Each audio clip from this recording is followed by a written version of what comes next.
நான் கைக்கிற எல்லாரும் கேக்குதா? ஓகே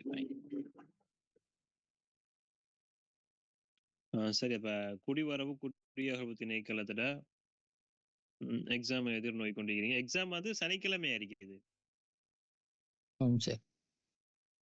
எக்ஸாம் சனிக்கிழமை. சரி. அப்ப எக்ஸாம் கொழும்புல மட்டும்தான் அப்படியா? அட்மிஷன் கிடைச்சிட்டு எல்லாருக்கும்? சரியா? சரி. அப்ப கொஞ்சம் நேரம் மெனக்கெடுத்த தேவையில்ல. அதே போல ரொம்ப நேரமும் கொண்டு போற ஐடியா இல்லை கிளாஸ் என்றளவு சீக்கிரம் முடிப்போம். இன்றைய கிளாஸை பொறுத்த வரைக்கும் நான் பதில் சொல்றதுக்கு பார்க்க உங்கள்ல இருந்து நிறைய பேர் நான் பதில்கள் நிறைய எதிர்பார்க்கிறேன். நம்ம எல்லாருமே எல்லா வகையிலையும் படிச்சிருப்பீங்க. இப்ப எல்லாரும் ஒரு இடத்துல தெரிஞ்ச விஷயங்களை சொல்லும் போது நிறைய பேர் நிறைய விஷயம் தெரியாத விஷயங்கள் நிறைய படிச்சு கொள்வீங்க இன்றைய நாள்ல. சரியா? முதலாவது கேள்வியை பாருங்க. ரஃபா எல்லை எந்த இரு நாட்டுக்கு இடையில் அமைந்துள்ளது?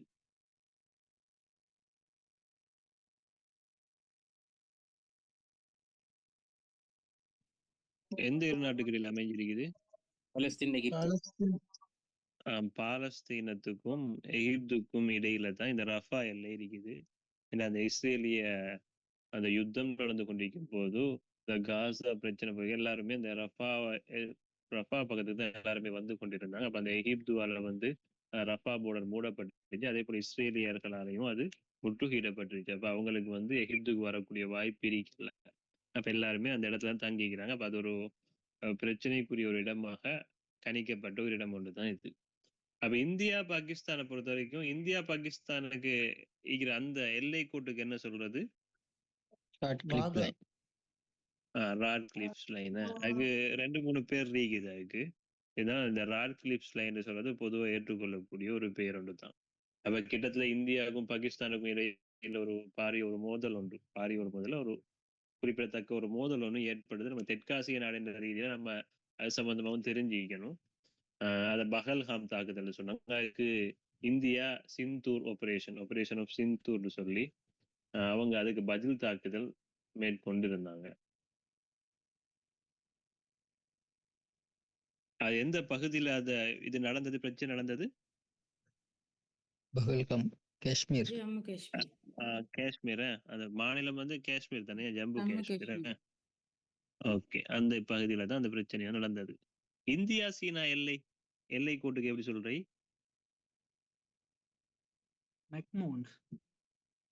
வெரி குட், மெக்மோகன் கோடு. இந்தியா சீனா எல்லைன்னு சொல்ல மெக்மோகன் கோடுன்னு சொல்றது. அடுத்தது பிரான்ஸ் ஜெர்மனி. அப்ப பிரான்ஸ் ஜெர்மனி அந்த இரு நாட்டுக்கும் இடையில இருக்கிற எல்லை பகுதியை சொல்லுவாங்க மேஜினோட் கோடுன்னு சொல்றேன். பிரான்ஸ் மற்றும் ஜெர்மனி சொல்றது மேஜினோட் கோடு. அதுவும் ஒரு முக்கியத்துவம் வாய்ந்த ஒரு எல்லை பகுதி. இந்தியா சீனா எல்லை கோடு என்ன சார்? மெக்மோகன் கோடு. இந்தியா சீனாவை சொல்றது மெக்மோகன் கோடுன்னு சொல்றது. பிரான்ஸ் மற்றும் ஜெர்மனி அதை சொல்றது மேஜினோட் கோடு. மேஜினோட்.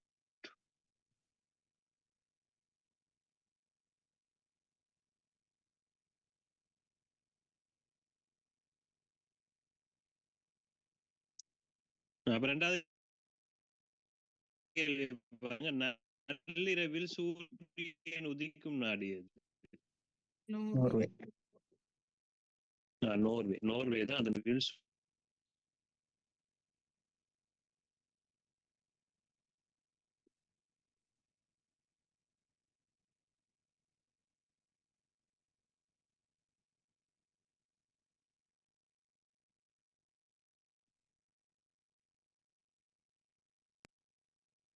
ஜப்பானுக்கு என்ன சொல்றீ? சூரியன் உதிக்கும் நாடுன்னு சொல்லுவாங்கல்ல ஜப்பான. ஏன் ரோபோ கைத்தூள் நாடு ஓகே. இந்த சூரியன் உதிக்கும் நாடுன்னு சொல்லுவாங்கல்ல, அப்படி சொல்றீ தானே? அப்படி ஓ சொல்றேன். ஜப்பான் வந்து சூரியன் உதிக்கும் நாடுன்னு சொல்லுவாங்க. கொரியாவை சொல்றது காலை அமைதியின் நாடு.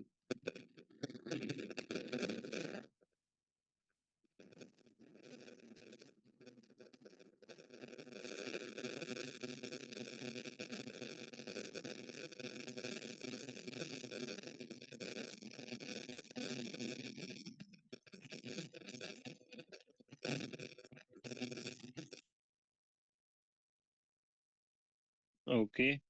கொரியா வந்து சொல்றது காலை அமைதியின் நாடு. கொரியா காலை அமைதியின் நாடுன்னு சொல்றது.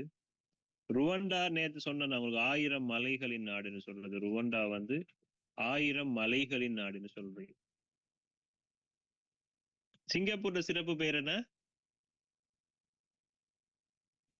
கீழ்த்திசை முத்து. 1000 கீழ்த்திசையின் முத்து. என்னது? கீழ்த்திசையின் முத்து சரி. அடுத்தது இந்த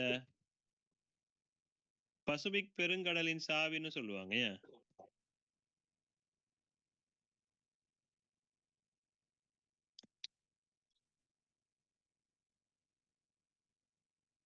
பசிபிக் பெருங்கடலின் சாவி அப்படியும் சிங்கப்பூரை சொல்றது.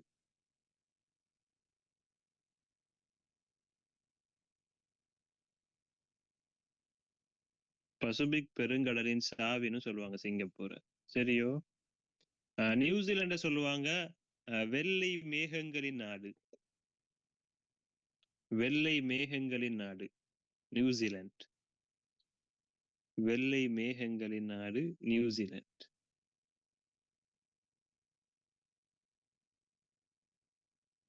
வெள்ளை மேகங்களின் நாடா சார்? விலங்கல் என்னம்மா? வெள்ளை மேகங்களின் நாடா? வெள்ளை ஆமா. மேகங்களின் நாடா? வெள்ளை வெள்ளை ஒயிட் கிளவுட். வெள்ளை மேகங்களின் நாடு சொல்லுங்க. நீண்ட வெள்ளை மேகங்களின் நாடுன்னு தான் சொல்றேன் நியூசிலாண்ட.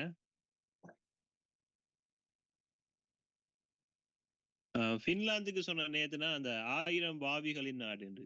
பின்லாந்துக்கு சொன்ன 1000 வாவிகளின் நாடு அல்லது 1000 ஏரிகளின் நாடு.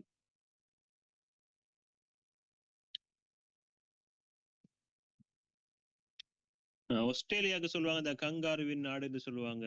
அதிர்ஷ்ட நாடுன்னு சொல்லுவாங்க. தெற்கு நாடுன்னு சொல்லுவாங்க. இதெல்லாம் ஆஸ்திரேலியாவுக்கு சொல்றத. அதிர்ஷ்ட நாடு, கங்காரு நாடு, தென் பிரதேச நாடு அப்படின்னு சொல்றது ஆஸ்திரேலியாவை. தங்கப்போர்வை நாடுன்னு சொல்லுவாங்க.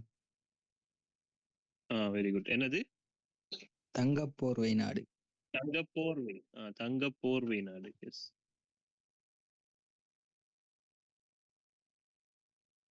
தங்க போர்வை நாடுன்னு சொல்றது. இதெல்லாம் ஆஸ்திரேலியாவுக்கு வழங்குற பெயர்கள்.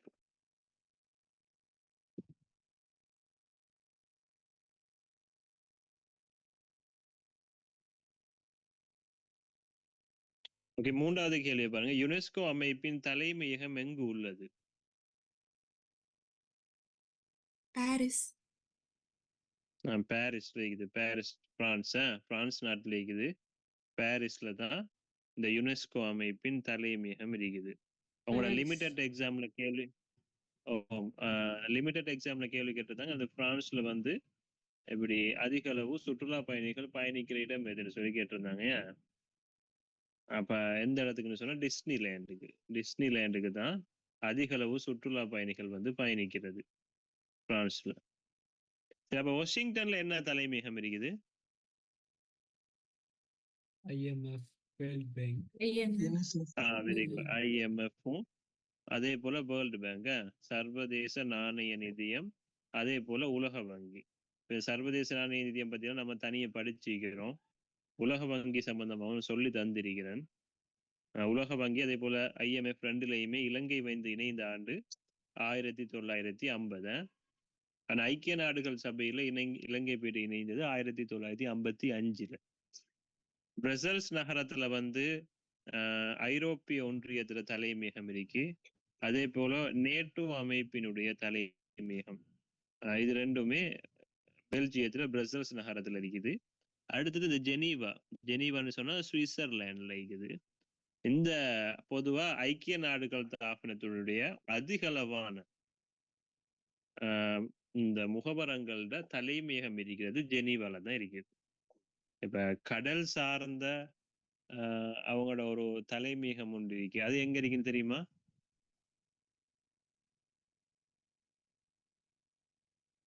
இன்டர்நேஷனல் மெரிடைம் ஆர்கனைசேஷன், யுஎன்னோட. எங்க இருக்கு தெரியுமா யாருக்கும்?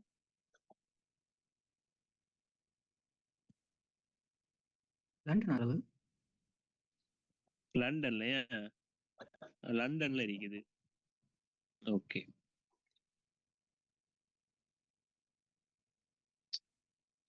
இதுல இன்னொரு விஷயம் என்னன்னு சொன்னா, இப்ப ஐக்கிய நாடுகள் ஸ்தாபனத்துல முக்கியமான சபைகள் சொல்லி 6 இருக்கு. இப்ப என்னது, அவங்களோட செயலகம், பாதுகாப்பு சபை, பொது சபை, அந்த சமூக பொருளாதார அந்த சபை, இன்னொரு சபை ஒண்ணு இருக்குது. சர்வதேச நீதிமன்றம் மட்டும்தான் நெதர்லாந்துல இருக்குது. இன்னொரு சபை ஒண்ணு அவங்க இருக்குது. சரி, எல்லாமே வந்து அது எல்லாத்துலயுமே தலைமையகம் எங்க இருக்குன்னு கேட்டா நியூயார்க்ல தான் இருக்குது. அது முக்கியமான இதுகள். அந்த இதுகளோட தலைமையகம் நியூயார்க்ல இருக்கிறதோட யுனிசெஃப் அதே போல யுஎன்டிபி இது ரெண்டுடையும் தலைமையகம் நியூயார்க்ல இருக்கு. இதுகள் கொஞ்சம் தெரிஞ்சு கொள்ளணும். எனக்கு கொஞ்சம் தலைமையகம் தெரிஞ்சு கொள்றது நல்ல. மற்ற வகையில அதிகளவான தலைமையகம் எங்க இருக்குன்னு கேட்டா ஜெனீவால தான் இருக்குது. New York main. இப்ப அவங்களோட ஐக்கிய நாடுகள் ஸ்தாபனத்துல செயலகம் ஈக்கிறதும் நியூயார்க்ல தான் இருக்குது.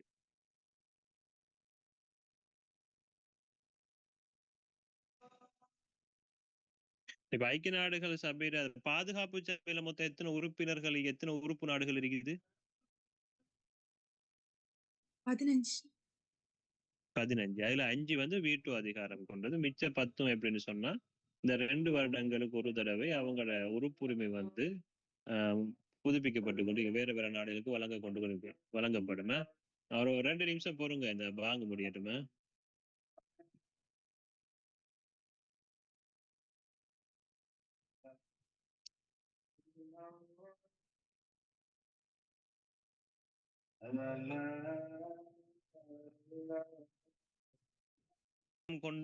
கொண்ட 5 நாடுகள் எதுன்னு சொல்லிடுமா?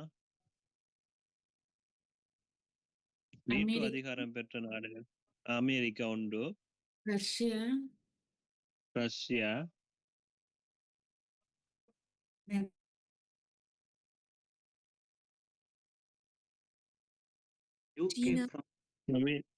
America, Russia, UK. சரி, ஓகே. யூகே, சீனா, அடுத்தது பிரான்ஸ். 5. ஓகே. இதுல எத்தனை ஆசிய நாடுகள் இருக்கு? 2 சொல்லலாம். சைனா மட்டும். சைனா மட்டுமா? ரஷ்யா வந்து யூரோப் கண்ட்ரிக்கு தான் போகும். ஆகவே சீனா மட்டும்தான் ஆசிய நாடு. இந்த ஒரு கேள்வி வந்திருக்குது, ஒரே ஒரு ஆசிய நாடு எதுன்னு சொல்லி. அதுக்காகத்தான். சரியோ? ஓகே. இந்த தலைமையகம் சம்பந்தம் கொஞ்சம் பார்த்துக்கோங்க. நான் சொல்ல நார்மலா தான் உங்களுக்கு சொல்லியிருக்கேன். நான் கொஞ்சம் உங்களுக்கு தொட்டுரை மட்டும் தான், நீங்க தான் அதை கொஞ்சம் டீப்பா பார்க்கணும். 4வது கேள்வியை பாருங்க. புதன் சூரியனை சுற்றி வர எத்தனை நாட்கள் எடுக்கின்றது? 88. 88 நாட்கள் எடுக்கின்றது. 365 வந்து பூமி. புவி. ஓகே. இதுல வந்து இந்த ஒரு மண்டலம் ஒரு கணக்கு கொண்டு, ஒரு மண்டலம் சொல்றது 48 நாட்கள். 48 நாட்களை வந்து ஒரு மண்டலம்னு சொல்லுவாங்க.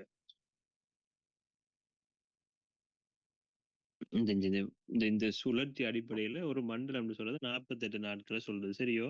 5வது கேள்வி பாருங்க. குடிவரவு குடியகழ்வு திணைக்களம் அமைந்துள்ள கட்டடத்தின் பெயர் யாது?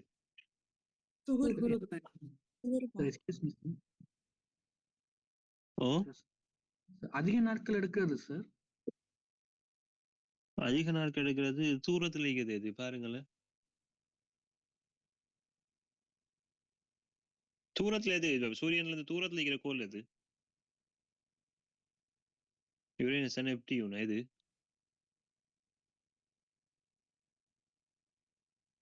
சரி, ஓர்டருக்கு வாங்கல. முதலாவது எது இருக்குது? நெப்டியூன் சரி. முதலாவது எதிரிக்கு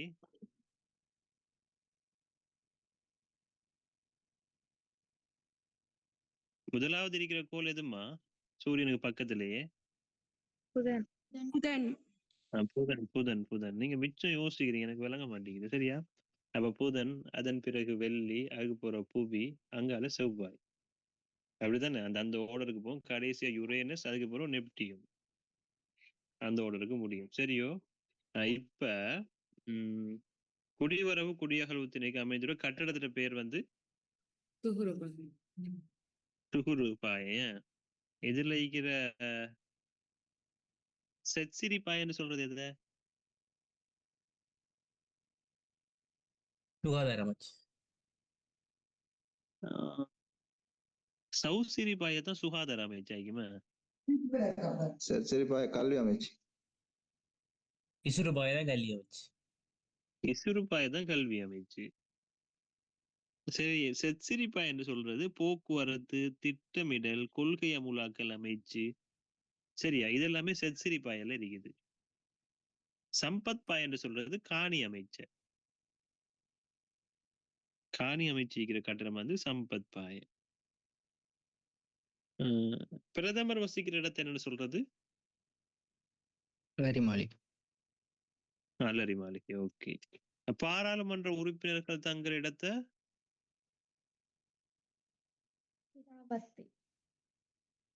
சிராவஸ்தி. Very good. சபாநாயகர் இருக்கிற இடத்துல எப்படி சொல்றது?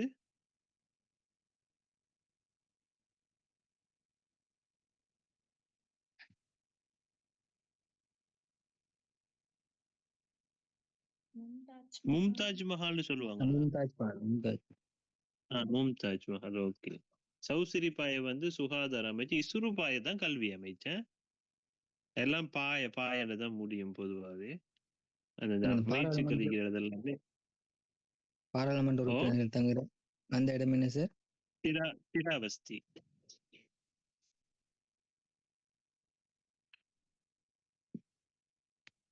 ஜெண்டர் நாலேஜ் சம்பந்தமான ஒரு புக் கொண்டு ஃபாலோ பண்ணிருக்கணும் கண்டிப்பா.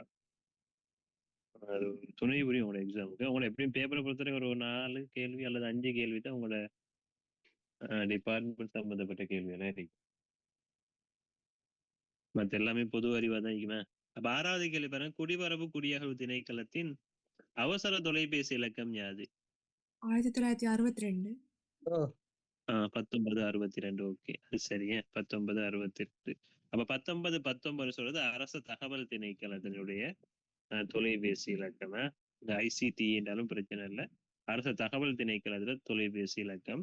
1929 வந்து சிறுவர் துஷ்பிரயோகம் தொடர்பான முறைப்பாடுகள் அறிவிக்கிறதுக்கு இலக்கம் 1929. அதுவும் ஓகே. தென் 1990 வந்து என்னமா? 1990 இலவச ஆம்புலன்ஸ் சேவை. இலவச ஆம்புலன்ஸ் சேவை. அந்த ஆம்புலன்ஸ் சேவை பேர் வந்து சுவசெரியவன். சுவசெரிய ஆம்புலன்ஸ் சேவை. இது வந்து நன்கொடையா வந்து இந்திய அரசாங்கம் இலங்கைக்கு வழங்கினது. நன்கொடையாக இந்திய அரசாங்கம் இலங்கைக்கு வழங்கினது தான் இது.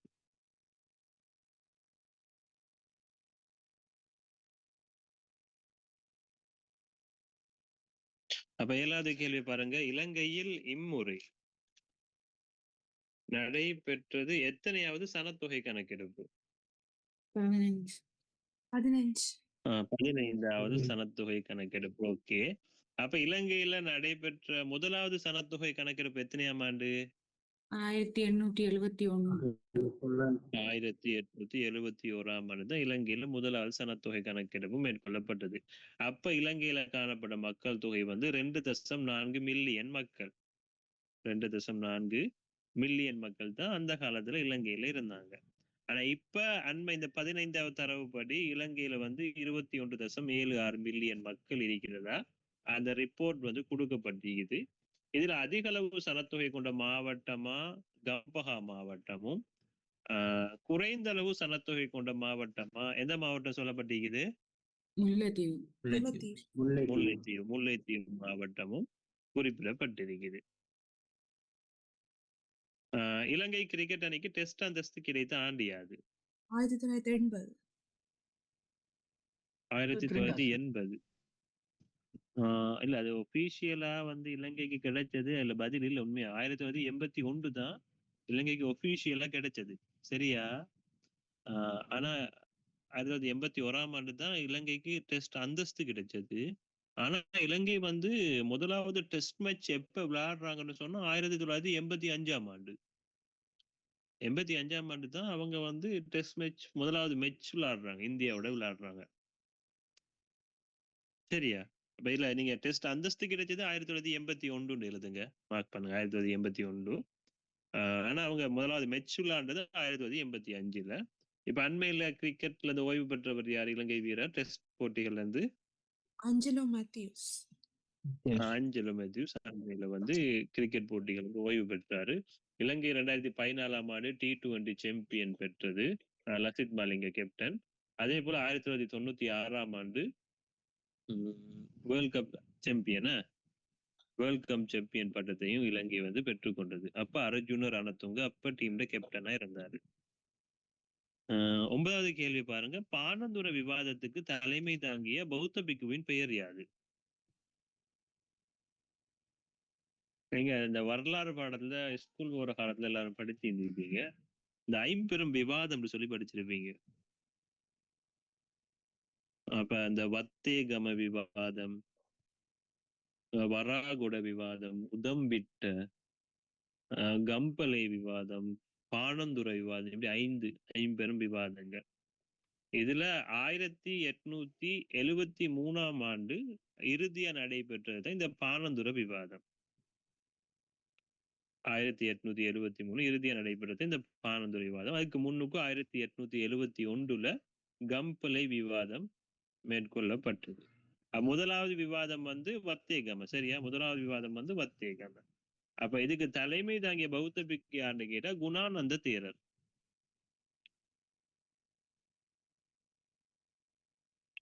தலைமை தாங்கிய பௌத்த பிக்கு குணானந்த தேரர்.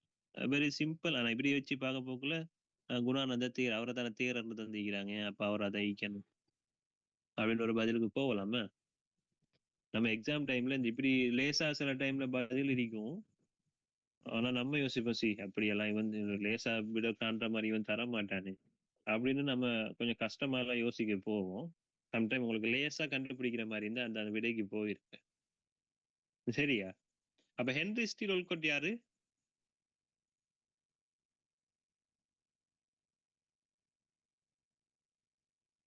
பௌத்த கொடி வடிவம்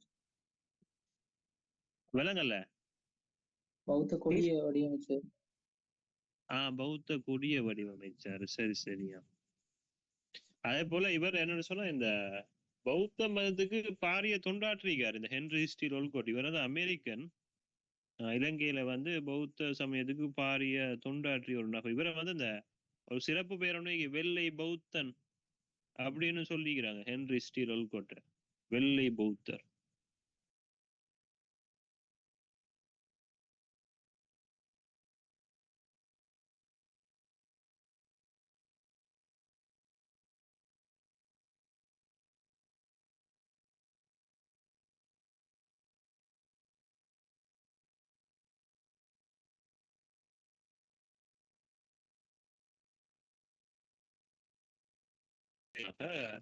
முன்மொழிந்தவர். பியதாச சிறிசேனன்னு சொல்றாரு ஏன்டா அந்த சிங்கள ஜாதி என்ற ஒரு பேப்பர்ல வந்து ஒரு கருத்தொன்னு தெரிவிச்சு என்னன்னு சொன்னா இந்த இலங்கையில வாழ்ற மக்கள் வந்து இந்த மேலைத்திய நாகரிகங்களை வந்து ஆய்ந்தறியாமல் அவங்களோட பாட்டுல அவங்க தழுவி கொள்றாங்க அப்படின்னு ஒரு கண்டன ரீதியான ஒரு ஆர்டிக்கிள் ஒன்று இவர் எழுதியிருந்தாரு. அது வந்து பியதாச சிறிசேன, அவர் சிங்கள ஜாத்திய அந்த பேப்பர்ல அவர் எழுதியிருந்தார் சரியா. சிஜே இல்ல சிஜி வீரமந்திரியா, சிஜி வீரமந்திரியான்னு தெரியுமா? சர்வதேச நீதிமன்றத்துல படம். சர்வதேச நீதிமன்றத்துல இவர் ஒரு நீதிபதியாவே இருந்தார். அடுத்தது உப தலைவராகவும் கடமையாற்றிய ஒரு நபர் தான் சிஜி வீரமந்திரி.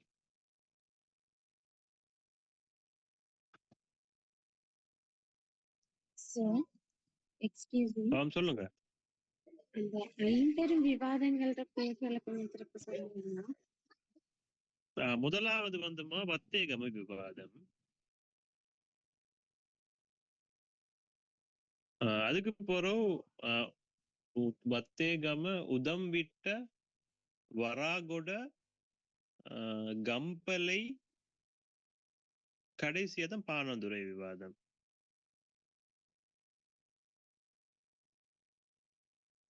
வத்தேகம உதம்பிட்ட வராகொட கம்பலை பானந்துரை.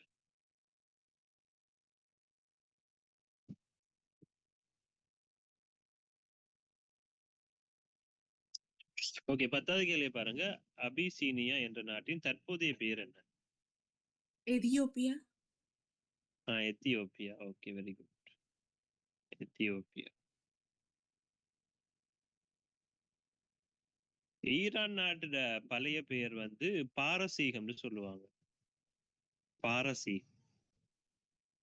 ஈரான் நாட்டோட பழைய பேர் பாரசீகம். இந்தோனேஷியாவோட பழைய பேர் வந்து டச் இஸ் இந்தீஸ்னு வரும். Dutch east இந்தீஸ்.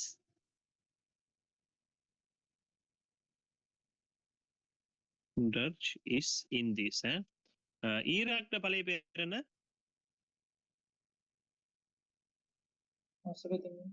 Mesopotamia. Very good. Mesopotamia. Very very good. Mesopotamia. Very good.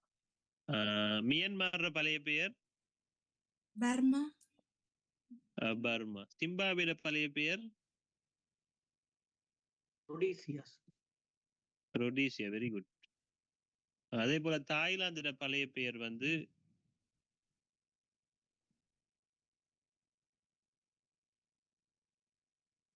தாய்லாந்தோட பழைய பெயர் வந்து சியாம்னு சொல்லுவாங்க, சயாம்னு சொல்லுவாங்க. ஓகே, ஷயாம்னு எழுதுங்க. ஷயாம் அல்லது சியாம் எப்படினாலும் ஓகே. தாய்லாந்தோட பழைய பெயர். நியூசிலாந்து பழைய பெயர் வந்து மலாவாய். நியூசிலாந்து பழைய பெயர் வந்து மலாவாய். நியூசிலாந்து பழைய பெயர் வந்து மலாவாய். நேத்து ஒரு தகவல் கொஞ்சம் பிழையா தந்து போட்டு, அந்த 2/3 பகுதி அந்த கடல் நீர் மட்டத்துக்கு அடியில இருக்கிற அந்த நாடு வந்து டென்மார்க்னு சொன்னா, அது டென்மார்க் இல்ல, நெதர்லாந்து. அதை கொஞ்சம் நீங்க மாத்தி கொள்ளுங்க. 11வது கேள்வி பாருங்க. அதிக அளவு குளங்களை புனர் நிர்மாணம் செய்து பிரித்தானிய ஆளுநர் யார்? William Gregory. William Gregory. Okay, இந்த வில்லியம் கிரகரி தான் எப்படின்னா இந்த என்னது கொழும்புல அந்த தேசிய அருங்காட்சியகம் இவருடைய காலத்துல தான் திறந்து வைக்கப்பட்டது.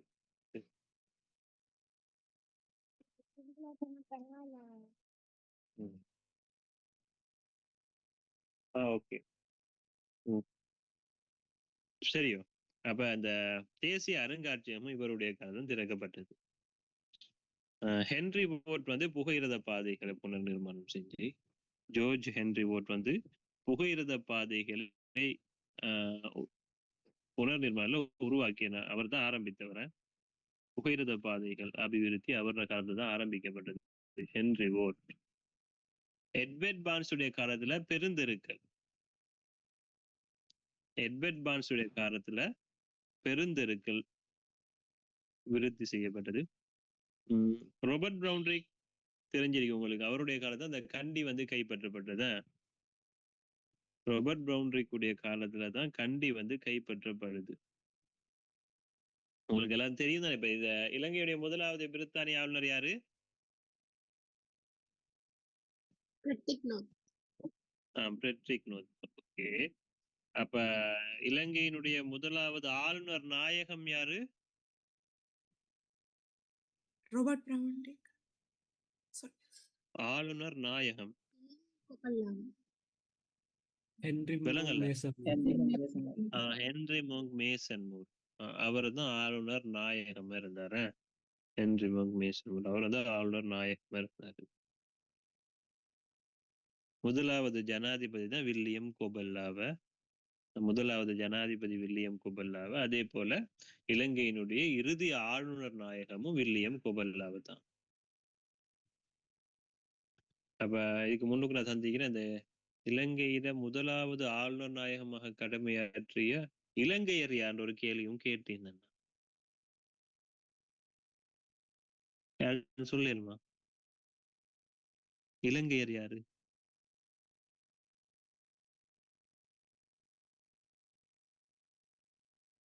ஒலிவ குணத்திலக்கு. அதன் பிறகுதான் வில்லியம் கொபல்லாவை ஆளுநர் நாயகமா வராரு. சரியா?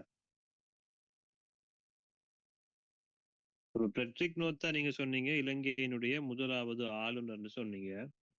அவ இவருடைய காலத்துல தான் இலங்கையில உயர் நீதிமன்றம் உருவாக்கப்படுது. அரச வர்த்தமானி வெளியிடப்பட்டது பெட்ரிக் நோத்துடைய காலம். 1802ஆம் ஆண்டு தான் இலங்கையில அரச வர்த்தமானி வெளியிடப்படுது. இப்போ உங்களோட ஜாப் கோல் பண்ணதாகல தானே, அப்ளிகேஷன் கோல் பண்ணாங்க, அதுல தானே கோல் பண்ணாங்க. அரச வர்த்தமானில தானே இலங்கையினுடைய உத்தியோகபூர்வ செய்தித்தாள் அரச வர்த்தமானி. சரியோ? ரெண்டாவது இருந்த ஆளுநர் 1802.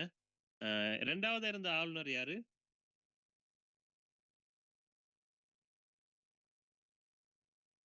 முதலாவது ஓகே பெட்ரிக் நோத். ரெண்டாவது யாரு?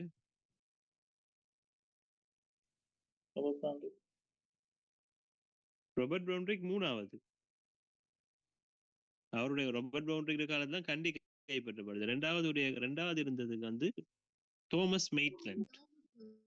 அப்ப தோமஸ் மெய்ட்லண்ட் காலத்துல தான் இலங்கையில அந்த யூரி சபைகளுடைய தோற்றம் ஆரம்பம். தோமஸ் மெய்ட்லண்டுடைய காலத்துல. நீங்க கேள்விப்பட்டீங்க ஊவா வெல்லஸ் கலவரம் சொல்லி கேள்விப்பட்டிருக்கீங்களா? கிளர்ச்சி கலவரம் எத்தனையாம் ஆண்டு? 1818. அப்ப ராபர்ட் பிரவுன்ட்ரிக் தான் இருந்தாரு. அவருடைய காலத்துல அந்த ஊவா வெல்லஸ் கலவரமும் ஏற்பட்டது. Very good. அப்ப இலங்கையினுடைய முதலாவது தொழில்நுட்ப கல்லூரி எது?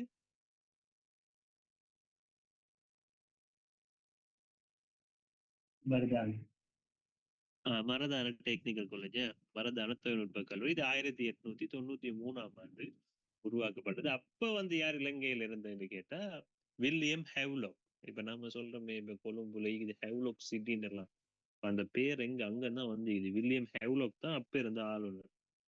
1848ஆம் ஆண்டு இலங்கையில சுதந்திர போராட்டம் ஒன்று நடைபெறுது. இரண்டாவது சுதந்திர போராட்டம் 1848ஆம் ஆண்டு. அப்ப இலங்கையில ஆளுநரா இருந்தாரு டொரிங்டன் பிரபு. ஏன்? அப்ப டொரிங்டன் பிரபு தான் இருக்கிறாரு. இலங்கையில கூட்டுறவு இயக்கம்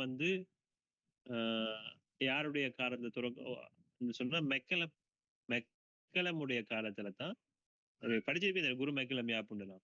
அப்ப அந்த மெக்கலம்ட காலத்துல தான் இந்த கூட்டுறவு இயக்கம் தோற்றம் பெறுது. கூட்டுறவு இயக்கத்தின் தந்தை யாரு?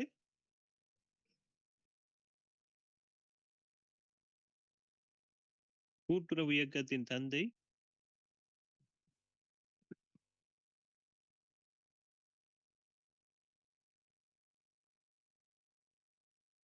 Robert oven. ராபர்ட் ஓவன் தான் கூட்டுறவு இயக்கத்தின் தந்தை. அப்ப இலங்கையில உருவாக்கப்பட்ட முதலாவது கூட்டுறவு இயக்கம் எதுன்னு கேட்டா தும்பர கூட்டுறவு இயக்கம். அதான் இலங்கையில் உருவாக்கப்பட்ட முதலாவது கூட்டுறவு இயக்கம், தும்பரை கூட்டுறவு இயக்கம். இப்ப நிறைய விஷயம் அதாவது ரேடியோல பார்க்கும்போது எங்களுக்கு நிறைய விஷயம் பார்த்துட்டு அப்படியே போகலாம். ஏன்னா இந்த அளவு போதுமானதுன்னு நான் நிப்பாட்டுறேன். ஏன்னா மிச்சம் அதை பத்தியே பேசிட்டு இருக்கோம். ஓகே, 12வது கேள்வி பாருங்க. அடிப்படை மனித உரிமைகள் தொடர்பான வழக்குகள் தொடரப்படுவது எந்த நீதிமன்றத்துல?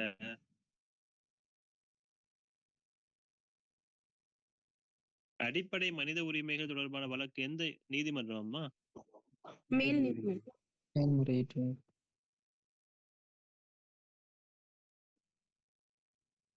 அடிப்படை மனித உரிமைகள் விசாரிக்கப்படுறது உயர் நீதிமன்றம் அல்ல. உயர் நீதிமன்றத்தில் தான் அடிப்படை மனித உரிமைகள் விசாரணை செய்யப்படுற இடம். அதே போல அரசியல் அமைப்புக்கு வியாக்கியானம் வழங்கக்கூடியதும் இந்த உயர் நீதிமன்றம் தான். சரியோ? மேன்முறையீட்டு நீதிமன்றம் தான் ரிட் மனு. அதாவது மேன்முறையீட்டு சம்பந்தப்பட்ட விடயங்கள். இப்ப அண்மையில கூட எங்களோட தேசபந்து தென்னகோன் போலீஸ் மா அதிபர் பதவியிலிருந்து நீக்கப்பட்டார் தானே, தேசபந்து தென்னகோன். அவர் யாருன்னு தெரியுமா?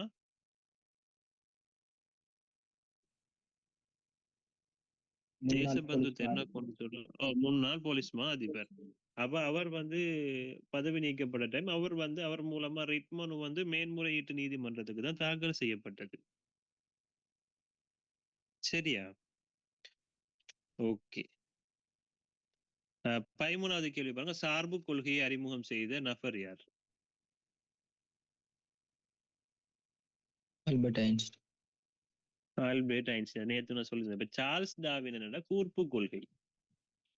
சார்ல்ஸ் டார்வின் கூர்ப்பு கொள்கை அல்லது பரிணாம வளர்ச்சி கோட்பாடு கொள்கை உயிரினங்களின் தோற்றம் சம்பந்தமாக இந்த சார்ல்ஸ் டார்வின் அந்த கொள்கை தான் செல்வாக்கு செலுத்தியது. லூயி பாஸ்டர் தடுப்பு மருந்து கண்டுபிடிச்சவர், நுண்ணுயிரியலின் தந்தை அப்படியெல்லாம் நேத்து பார்த்தோம் நம்ம. சர் ஐசக் நியூட்டன் புவியீர்ப்பு விசையை கண்டுபிடித்தவர் சர் ஐசக் நியூட்டனா. இப்ப வானவியல் 7 நிறங்கள் எல்லாம் சொன்னாரே,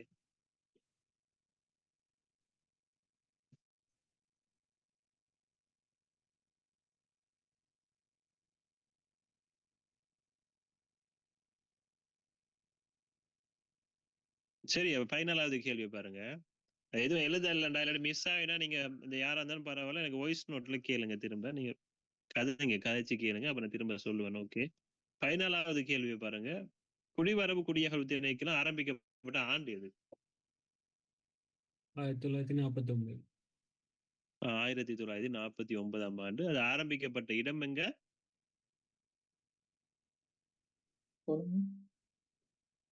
கொழும்பு கோட்டை. கொழும்பு கோட்டை.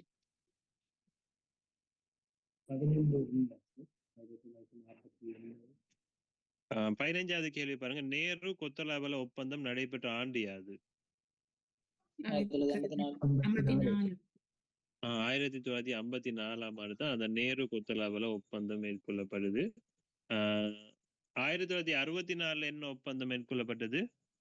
ஸ்ரீமா சிரிமா சாஸ்திரி ஒப்பந்தம். ஓகே, சிரிமா சாஸ்திரி ஒப்பந்தம் மேற்கொள்ளப்பட்டது. தென் 1974ஆம் ஆண்டு இந்திரா காந்தி. சீமாவுக்கு இந்திரா காந்திக்கு இடையில ஒரு ஒப்பந்தம் ஒன்று மேற்கொள்ளப்படும். அது இந்த கச்சத்தீவு ஒப்பந்தம். கச்சத்தீவு ஒப்பந்தம் சொல்லி பேசப்படுற ஒரு ஒப்பந்தம். அது இப்ப கூட சர்ச்சைக்குரிய ஒரு விஷயமா இந்தியால பெருசா போய் கொண்டிருக்குது. கச்சத்தீவை இந்தியாவுக்கு எடுக்கணும், ஸ்ரீலங்கா குடுக்கல அப்படின்னு சொல்லி அது ஒரு சிக்கல் ஒன்று போய்கொண்டே. அந்த கச்சத்தீவு ஒப்பந்தம் அந்த குறிப்பிட்ட சில 10 ஆண்டுகளுக்கு நம்ம ஒன்று சொல்லி அது எல்லைப்படுத்தப்பட்டுதான் அது இருந்தது. அதுக்கு பிறகுதான் இப்ப இலங்கை பக்கம் வர மீனவர்கள் எல்லாரையும் பிடிச்சு கொண்டு போடுறாங்க நேர்மையா. ஏன்னா அதுல அந்த எஃபெக்டிவ் டேட் முடிஞ்சு அப்படின்ற அடிப்படையில 1987ஆம் ஆண்டும் இலங்கையில ஒரு முக்கியமான ஒரு ஒப்பந்தம் ஒன்று மேற்கொள்ளப்படுது. அது ஜே.ஆர். ஜெயவர்தன மற்றும் ராஜீவ் காந்திக்கு இடையில அந்த ஒப்பந்தம் மேற்கொள்ளப்பட்டுச்சு. அதன் அடிப்படையில தான் இலங்கையில அந்த 13வது அரசியல் சீர்திருத்தம் மேற்கொள்ளப்பட்டது. சரியோ?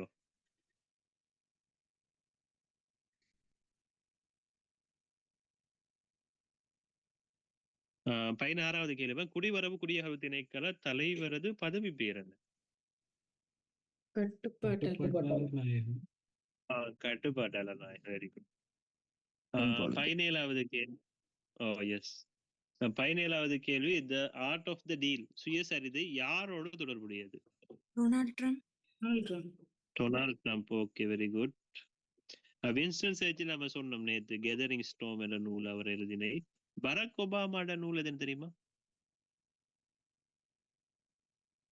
பராக் ஒபாமாக்கு ப்ராமிஸ்ட் லேண்ட், அதாவது வாக்குறுதி அளிக்கப்பட்ட நிலம். ப்ராமிஸ்ட் லேண்ட், வாக்குறுதி அளிக்கப்பட்ட நிலம். வாக்குறுதி அளிக்கப்பட்ட நிலம். அது பராக் ஒபாமா நூல். சரியோ? நெல்சன் மண்டேலா பத்தி நான் உங்களுக்கு நேற்று சொல்லியிருந்தேன். இந்த லாங் வாக் டு ஃப்ரீடம், அதாவது சுதந்திரத்துக்கு நீண்ட பயணம் நூல் அவர் எழுதியிருந்தாரு. அடுத்தது ப்ரீசன் லெட்டர், சிறைச்சாலை கடிதம் சொல்லி ஒன்று எழுதினாரு. வேற எழுதியிருந்தார் அவரு கன்வர்சேஷன் வித் மை செல்ஃப். எனது உரையாடல் அப்படி வருமா? என்னுடன் உரையாடல், எனது உரையாடல், கன்வர்சேஷன் வித் மை செல்ஃப். யார் சார் எழுதுன? இதெல்லாம் நெல்சன் மண்டேலா எழுதினது. Long walk to freedom, prison letter, conversation with my self, அடுத்தது மெடிபா மேஜிக், மெடிபா மேஜிக், இதெல்லாமே நெல்சன் மண்டேலா எழுதினது. சரியா? இப்போ நேற்று நான் லாங் வாக் டு ஃப்ரீடம் மட்டும் தானே சொன்னேன். இப்போ எனக்கு மேலே அதிகமாக இந்த prison letter, conversation with myself, Madiba magic இதெல்லாம் அவர் தான் எழுதினாரு. 18வது கேள்வி பாருங்க. இந்த தீகவாபி என்ற புராதன பெயருடன் தொடர்புடைய நகரம்.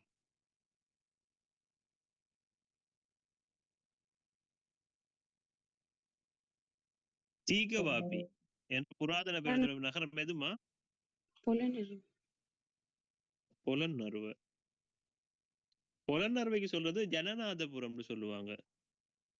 ஜனநாதபுரம் அல்லது புலத்தி நகரைய, புலத்தி நகரம், ஜனநாதபுரம்னு சொல்லுவாங்க அல்லது புலத்தி நகரம்னு சொல்லுவாங்க புலனறுவைய. சரியா? கண்டிய சொல்றது செங்கடகலை. கண்டிய வந்து செங்கடகலைன்னு சொல்லுவாங்க. இப்போ இன்னைக்கு ஒரு வாட்ஸ்அப்ல கூட 5 மலைகளின் நகரம்னு சொல்லி, 5 மலைகளின் நகரம்னு சொல்றது கண்டிய தான். சரியோ? நைனா தீவை சொல்லுவாங்க நாகதீபை என்று. இப்ப கூட சிங்களவர்கள் பௌத்தர்கள் வந்து அவங்களோட புனித ஒரு யாத்திரை ஒன்று நாகதீபை, இந்த நைனா தீவுக்கு போவாங்க ஒவ்வொரு வருடம். நைனா தீவுன்னா நாகதீபை, நாகதீப, நைனா தீவு. புத்தளத்தை தான் சொல்றேன் தீகவாபின்னு. சரியோ? புத்தளம், தீகவாபி. கம்பலைக்கு சொல்லுவாங்க கண்டிக்கா சொல்ற சார், குர்ணைகளுக்கு. ஓ கண்டி.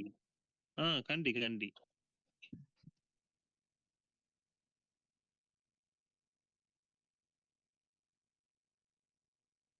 கம்பலைக்கு சொல்லுவாங்க கங்கா ஸ்ரீபுர என்று.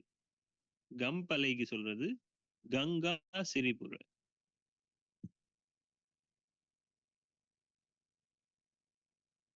கம்பலைக்கு சொல்றது கங்கா சிரிபுரவ.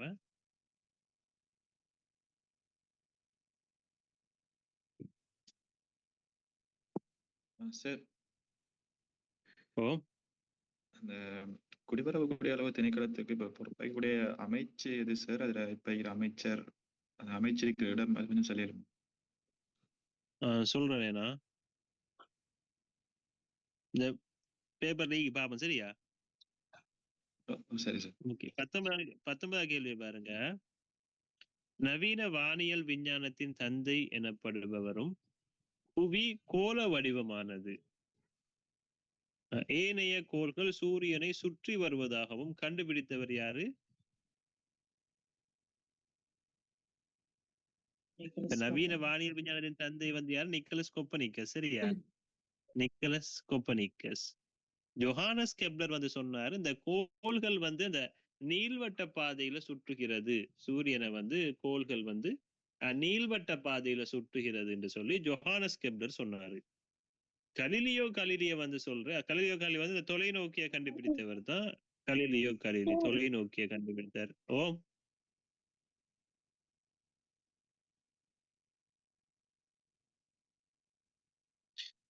நவீன அறிவியலின் தந்தைன்னு சொல்லுவாங்க கலிலியோ கலிலிய. நவீன அறிவியலின் தந்தை. பொதுவா அறிவியலின் தந்தைன்னு சொல்ல போக்குள்ள கலிலியோ கலிலியும் சொல்றது, அரிஸ்டோட்டிலையும் சொல்றது. 2 பேரையும் அறிவியலின் தந்தைன்னு சொல்லுவாங்க.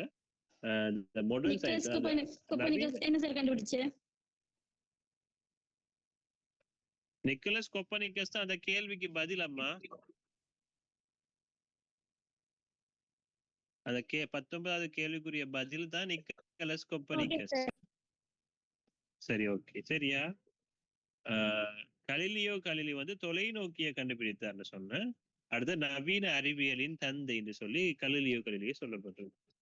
நவீன அறிவியலின் தந்தை வந்து கலிலியோ கலிலி. அப்ப 20வது கேள்வியை பாருங்க. பொருத்தமற்ற சோடி எது? முதலாவது. 4வது. சரி, போல அந்த ஹாங்காங்ல யாரு முதல்ல? இலக்கியத்துக்கான நோபல் பரிசு இலக்கியத்துக்குரிய நோபல் பரிசு பெற்றவங்க அவங்களோட நாடு வந்து தென்கொரியா. அவங்களோட நாடு வந்து தென்கொரியா. சரியோ?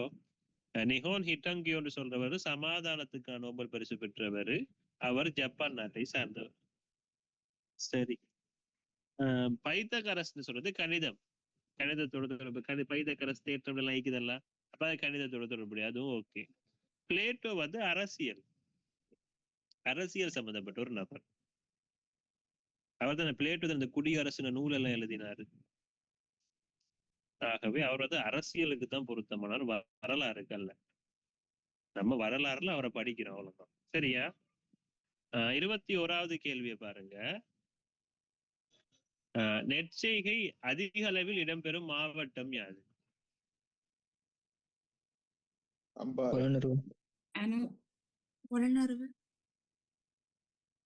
ஓகே. நெற்செய்கை அதிக அளவில் இடம்பெறும் மாவட்டம் வந்து அம்பாறை. ஏன்னா அம்பாறுல 3 போகம் நடக்கும். ஆகவே அங்கதான் அதிக அளவான செய்கைகள் பண்ணப்படுது.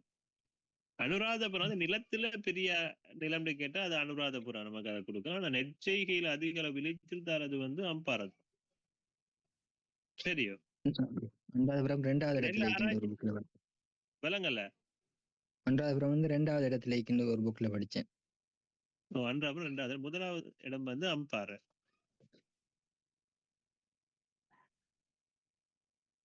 Excuse me sir. சொல்லுங்க.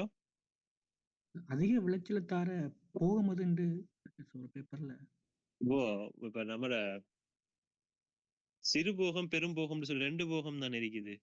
இப்ப இங்க சொல்றேன். இப்ப அம்பாறைக்கு 3 போகம் வரும். சிறு போகம் பெரும் போகம். பெரும் போகம் தான் பாரிய விளைச்சல தாரது.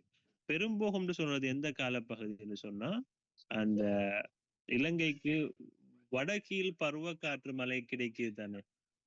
வடகீழ் பருவக்காற்று மழை கிடைக்கிற பகுதி வந்து இந்த அக்டோபர், நவம்பர், டிசம்பர், ஜனவரி, பிப்ரவரி இந்த காலப்பகுதி தானே. அந்த காலப்பகுதியை தான் சொல்றது அந்த பெரும்போக காலப்பகுதி. வடகீழ் பருவ பெயர்ச்சி மழை. சரி, அதுதான் பெரும்போகம். சரியா? சரி ஐயா? Okay sir. ஓகே. இலங்கையில நெல் ஆராய்ச்சி நிலையம் எங்க இருக்குது? மகா இலுப்பள்ளம் பத்தல்கொடையில இருக்குது. சரி. சர்வதேச நெல் ஆராய்ச்சி நிலையம் வந்து லாஸ் பானோஸ், பிலிப்பைன்ஸ்ல இருக்குது. Okay, very good. 22வது கேள்விக்கு போவோம். இலங்கை குடியரசு தினம் கொண்டாடப்படுவது மே 22. பொதுவா 1972ஆம் ஆண்டு மே 22 தான் இலங்கை வந்து குடியரசு ஆகிய தினம். அப்ப ஒவ்வொரு வருடமும் மே 22 சொல்றது இலங்கையினுடைய குடியரசு தினமாக கொண்டாடப்படுது. சரியா? மே 1 வந்து தொழிலாளர் தினம்.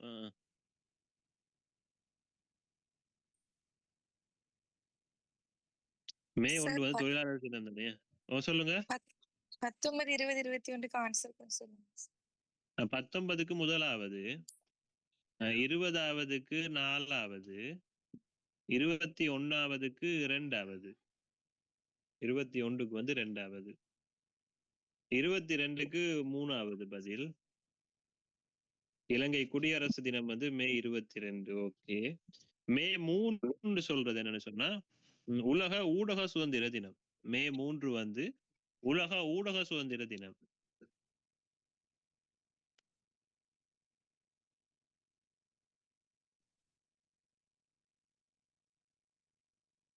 அதே போல சர்வதேச அன்னையர் தினம் வந்து சொல்றது மே மாதத்தின் 2ஆம் ஞாயிறு. சர்வதேச அன்னையர் தினம் வந்து மே மாதத்தின் 2ஆம் ஞாயிறு. மே மாசத்துல வர்ற 2வது ஞாயிற்றுக்கிழமையை தான் சர்வதேச அன்னையர் தினமாக வந்து கொண்டாடப்படுறது. உலக எழுத்தறிவு தினம் எப்போ?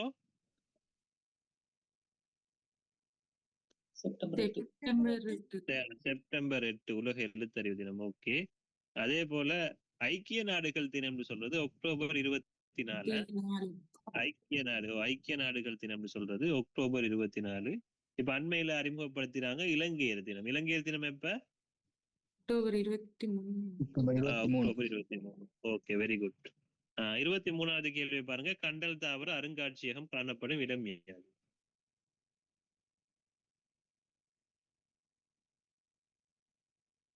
கண்டல் தாவர அருங்காட்சியகம். காணப்படும் இடம் வந்து சிலாபம். சிலாபம் சிலாபத்துல இருக்கு. கண்டல் தாவர அருங்காட்சியகம் காணப்படுற இடம் வந்து சிலாபம். அதுல கெரவலப்பிட்டி என்று சொல்றது கழிவு முகாமைத்துவ பூங்கா. கழிவு முகாமைத்துவ பூங்கா அல்லது திண்ம கழிவுகள் காணப்படுற இடம் வந்து கெரவலப்பிட்டி.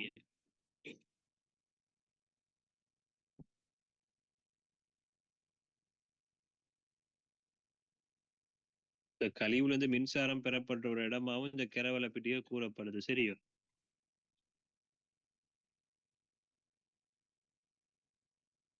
புலனறுவை வந்து என்னன்னு சொன்னா முதலாவது புராதன தொழில்நுட்ப நூதன சாலை.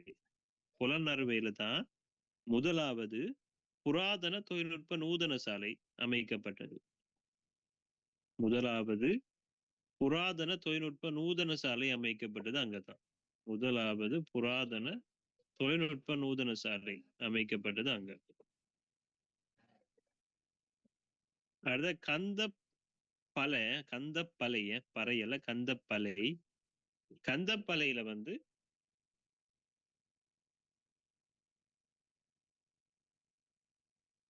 கந்தப்பலையில வந்து தாவரங்களினால் உயிரியல் பசலை தயாரிக்கும் இடம். தாவரங்களின் மூலம் உயிரியல் பசலை தயாரிக்கும் இடம் கந்தப்பலை.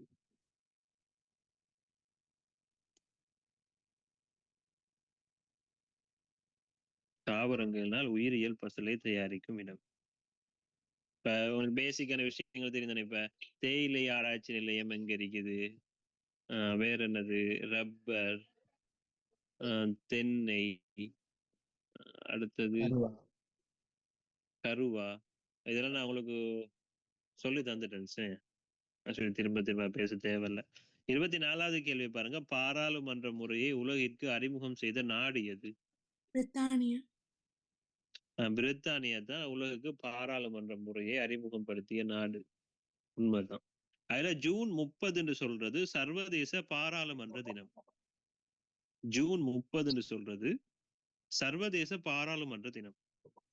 ஜூன் 30 சர்வதேச பாராளுமன்ற தினம். பாராளுமன்றத்துல பெண்களின் சதவீதம் அதிக அளவு காணப்படும் நாடு எது? ருவாண்டா. Okay, very good. அதே போல பார்லிமெண்ட்ல அதிக அளவு உறுப்பினர்கள் காணப்படுற பார்லிமெண்ட் எது? சீனா. Very good.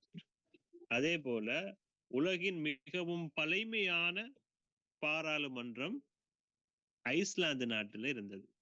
அது சொல்றது அல்திங்னு சொல்லுவாங்க. அல்திங்னு சொல்றது அதாவது உலகின் பழமையான பாராளுமன்றம் அதுதான் ஐஸ்லாந்து நாட்டுல. சரியோ?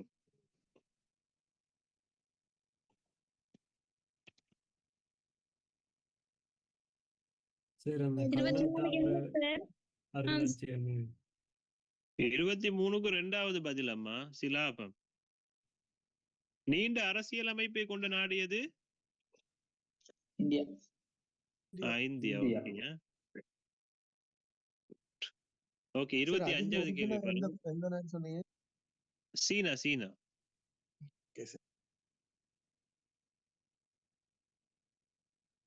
ஓசோன் படை காணப்படும் மண்டலம் யாது? எந்த மண்டலத்துல இருக்கிறாங்க? அயன மண்டலமா மாறன் மண்டலமா?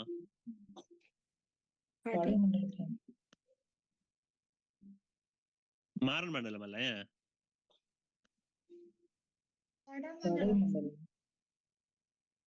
எனக்கு சரி கன்ஃபார்மா சரியா தெரியல. உங்கள்ட்ட கேக்குறேன். படைமண்டலம் தான் சார். படைமண்டலமோ? எனக்கு அது சரியா மாறன் மண்டலமா படை மண்டலமான சின்ன டவுட் ஒன்று இருக்குது. நீங்க சொல்றதான் நானும் ஏற்றுக்கொள்ளுவேன். அது சொல்லி சரியா தெரிஞ்சா சொல்லுங்க. இல்ல சார், படைமண்டலம் நான் என்வைரன்மெண்டல் பிஎஸ்சி தான். படைமண்டலம் ஷுவரா? ஓகே, அப்ப படைமண்டலம். ஓகே, படைமண்டலம். எனக்கு தெரிஞ்சு அத புவி அது 2ஆம் மண்டலத்துல இருக்கின்றது தெரியும். 2ஆம் மண்டலம் படைமண்டலம் தானே? ஆன்சர். சரி, ஓகே. அப்ப உலக ஓசோன் தினம் வந்து செப்டம்பர் 16. செப்டம்பர் 16 வந்து உலக ஓசோன் தினம். உலக ஓசோன் தினம் வந்து செப்டம்பர் 16.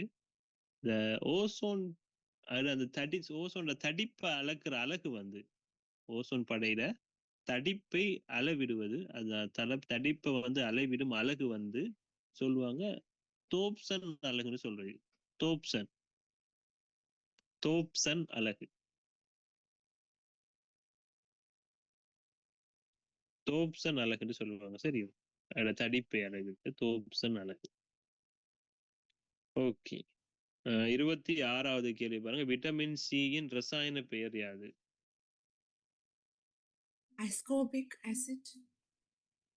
Very good. அஸ்கோபிக் அமிலம். அஸ்கோபிக் அமிலம். அஸ்கோபிக் அமிலம். யூரியால காணப்படுற அமிலம் என்ன தெரியுமா? யூரியா உற்பத்திக்கு பயன்படுத்துற அமிலம் அது வந்து கார்போனிக் அமிலம். யூரியா உற்பத்திக்கு பயன்படுத்துற அமிலம் வந்து கார்போனிக் அமிலம். கார்போனிக் அமிலம் யூரியா. அஜினமோட்டோட ரசாயன பெயர் என்ன? Monosodium glutamate, MSG. Monosodium glutamate. 27வது கேள்வி. கிராமீன் வங்கி முறையை ஆரம்பித்தவர் பெயர் யாது? முகமது யூனிஸ். முகமது யூனுஸ். அவர் வந்து சொல்ற அந்த கிராமீன் வங்கி முறை ஆரம்பித்தவர் அல்லது ஏழைகளின் வறுமையை ஒழித்தவர். அவர் பங்களாதேஷ ஏழைகளின் வறுமையை ஒழித்தவர். இப்போ வந்து இந்த பங்களாதேஷ்ல பிரதமரா இருந்தாங்க ஷேக் ஹசீனா. அவங்களுக்கு ஒரு பிரச்சனை காரணமா அவங்கள பதவி விட்டு நீக்கிட்டாங்க. இப்ப அதுல இடைக்கால தலைவரா முகமது யூனுஸ் தான் இப்ப கடமையாற்றி கொண்டு இருக்கிறார். பங்களாதேஷ் அவங்க யாரு? ஷேக் ஹசீனோட கட்சி கூட அவாமி லீக் சொல்றது. சரியா?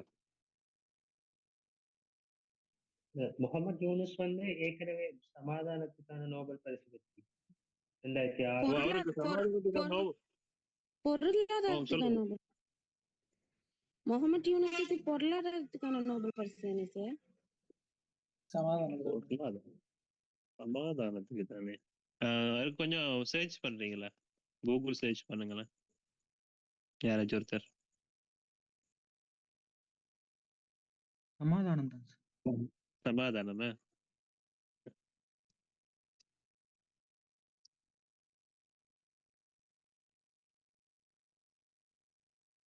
சரியா? கன்ஃபார்மா சமாதானத்துக்குரிய நோபல் பரிசுன்றது? சர்ச் பண்ணி பாத்தீங்களோ? சமாதானமா? Okay, fine. சரியோ? அப்ப 28வது கேள்விக்கு நம்ம போவோம். இலங்கையின் முதலாவது பல்நோக்கு அபிவிருத்தி திட்டம் எது? கல்லோயா அபிவிருத்தி திட்டம். இதை யார் ஆரம்பித்த நபர் யாரு? டிஎஸ் சேனாநாயக். டிஎஸ் சேனாநாயக்க. இலங்கையினுடைய தந்தை அல்லது தேசபிதா என அழைக்கப்படுபவர் தான் டிஎஸ் சேனாநாயக்க. இலங்கையினுடைய முதலாவது பிரதமர். இலங்கையினுடைய முதலாவது பிரதமர் இந்த டிஎஸ் சேனாநாயக்க தான். சரியா? அப்ப இலங்கையினுடைய தெரியும் முதலாவது குடியேற்றம் எதுண்டு? இது வந்து பல்நோக்கு அபிவிருத்தி திட்டம், கல்லோயா அபிவிருத்தி திட்டம். கல்லோயா அபிவிருத்தி திட்டம் பல்நோக்கு அபிவிருத்தி திட்டம் தான் கல்லோயா அபிவிருத்தி திட்டம். முதலாவது குடியேற்றம் திட்டம் எதுன்னு தெரியுமா? விலங்கல்ல. எக்கலை இல்ல. எக்கலை வந்து என்னது சொல்றது? அதை வந்து கைத்தொழில் குடியேற்றமா எக்கலைன்னு சொல்றது. முதலாவது குடியேற்றம் வந்து புலத் சிங்கள. அதைத்தான் சொல்றது. இலங்கையுடைய முதலாவது குடியேற்றம் எதுன்னு கேட்டா புலத் சிங்கள சொல்லுங்க. நீங்க சொன்ன மாதிரி கைத்தொழில் குடியேற்றம் சொன்னா ஏக்கலை, அது ஓகே. பல்நோக்கு அபிவிருத்தி திட்டம் எதுன்னு கேட்டா கல்லோயா.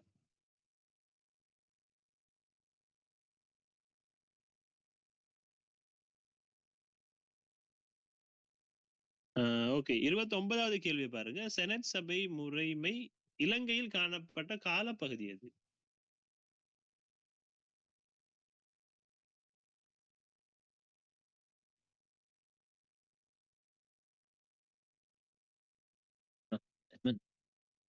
செனட் சபை முறை இலங்கையில காணப்பட்ட காலப்பகுதி சோல்பரி ஆப் மூலமா தான் அறிமுகப்படுத்தினாங்க. 1947 1947ஆம் ஆண்டு 1971ஆம் ஆண்டு வரை காட்டியும் சரியா? 1947 இருந்து 1971 வரை காட்டியும் செனட் சபை முறை காணப்படுது இலங்கையில. அப்ப இந்த செனட் சபையில மொத்தம் 30 உறுப்பினர்கள் இருந்தாங்க. இந்த இரு பாராளுமன்ற முறையுமே செனட் இதுல சோல்பரி ஆப் மூலமாக இதாகப்பட்டது. ஒன்று வந்து செனட் சபை, அடுத்தது பிரதிநிதிகள் சபை என்று சொல்லி. செனட் சபையில வந்து 30 உறுப்பினர்கள் இருந்தாங்க. இந்த 30 உறுப்பினர்கள் அவங்க வந்து இருந்த பில்டிங்கை சொல்றது ரிப்பப்ளிக் பில்டிங். செனட் சபை காணப்பட்ட பில்டிங்கை சொல்றது ரிப்பப்ளிக்னு சொன்னா குடியரசு கட்டடமா. இப்ப அந்த ரிப்பப்ளிக் பில்டிங்ல தான் மினிஸ்ட்ரி ஆஃப் ஃபாரின் அஃபேர்ஸ் இருக்குது. இப்போ மினிஸ்ட்ரி ஆஃப் ஃபாரின் அஃபேர்ஸ் வந்து அந்த பில்டிங்ல தான் இருக்கு. சார் அந்த காலப்பகுதி என்ன சொல்லுங்க?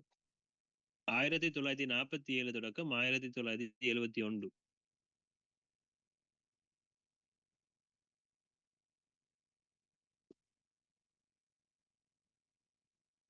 சார் 2 சபை சொன்னீங்களே சார், செனட் சபையும் அடுத்தது ஒன்று செனட் சபை, அடுத்து வந்து பிரதிநிதிகள் சபை. இரு சபைகளை கொண்ட பாராளுமன்ற முறைமை. சோல்பெரி ஆப்புக்கு சொல்லுவாங்க இந்த சிறுவர் காப்பீட்டு அரசியல் அமைப்புன்னு சொன்னாங்க. சிறுவர் காப்பீடு அல்ல, சிறுபான்மையின காப்பீடு. சரியா?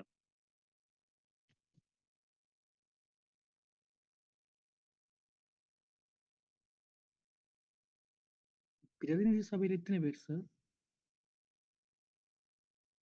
அதுல இருந்த உறுப்பினர்கள் எண்ணிக்கை நினைவில் இல்லையா எனக்கு. கொஞ்சம் பாக்குறீங்களா? ஏழும பாக்குறதுக்கு சரியா நினைவில் எனக்கு. அது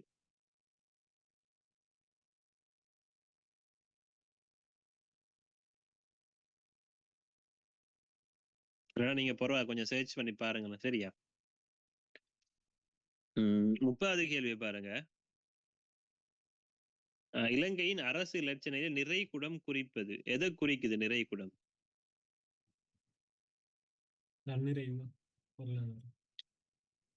தன்னிறைவு சௌபாக்கியமா? நிறைகுடம் வந்து குறிக்கிறது வந்து சௌபாக்கியத்தை. நீங்க சொன்ன அந்த தன்னிறைவும் செழிப்பும் அதை வந்து குறிக்கிறது நெற்கதிர்கள். அந்த நெற்கதிர் தான் அந்த தன்னிறைவையும் செழிப்பையும் குறிக்கிறது.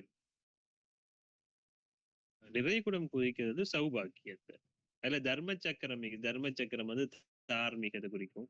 சூரியன் சந்திரன் 2 பகுதி, அது 2 அந்த நிலைத்திருக்கும் தன்மையை குறிக்குது. இந்த மாதிரி ஸ்காலர்ஷிப் கேள்வியும் வரும் உங்களோட பேர்.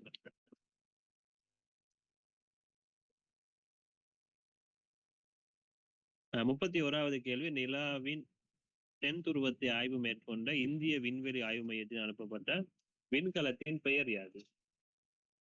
சந்திராயன் 3. சந்திராயன் 3. இந்த சந்திராயன் 3 விண்ணுக்கு எப்ப ஏவப்பட்டது? 2022. 2023. 2023.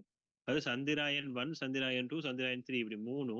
இந்த சந்திராயன் 1 வந்து 2008ஆம் ஆண்டு அனுப்பினாங்க. சந்திராயன் 2 வந்து 2019 அனுப்பினாங்க.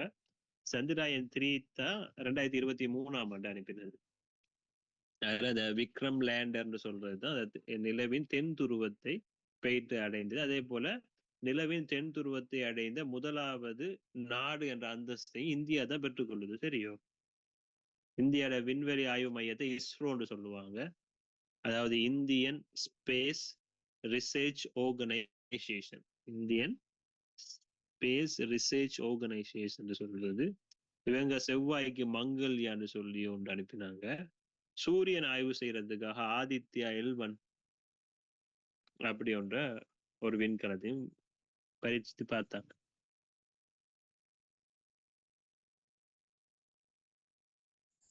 சந்திராயன் 1 எப்ப சார்? 2008. சந்திராயன் 1 வந்து 2008. சந்திராயன் 2 2019. இப்ப இது வந்து சந்திராயன் 3 நிலாவின் தென் துருவத்தை அடைந்தது சந்திராயன் 3.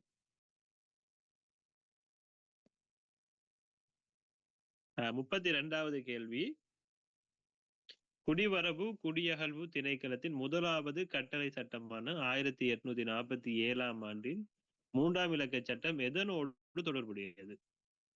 இந்தியர்களை வெளியேற்றும் இந்தியர்களை வந்து இலங்கையிலிருந்து குடியகர்த்துதல் தொடர்பான ஒரு கட்டளை சட்டம் தான் இது. இந்த கட்டளை சட்டம்னா என்னன்னு உங்களுக்கு தெரியுமா? அதாவது இந்த பிரித்தானியருடைய ஆட்சி காலத்துல இலங்கையில மேற்கொள்ளப்பட்ட சட்டங்கள் எல்லாத்தையுமே கட்டளை சட்டம்னு சொல்லுவாங்க. It is ordinance. சரியா? அதன் பிறகு இலங்கை சுதந்திரம் அடைஞ்ச பிறகு 1948ஆம் ஆண்டுக்கு பிறகு இலங்கை அரசாங்கத்தால மேற்கொள்ளப்பட்ட சட்டத்தை எல்லாம் சொல்றது சட்டம்னு சொல்லுவாங்க. அப்ப லோன்னு சொல்றது 1948ஆம் ஆண்டுக்கு பிறகு வந்தது. அதுக்கு முன்னுக்கு வந்தது எல்லாத்தையும் ஆர்டினன்ஸ்னு சொல்றது, கட்டளை சட்டம்னு சொல்றது.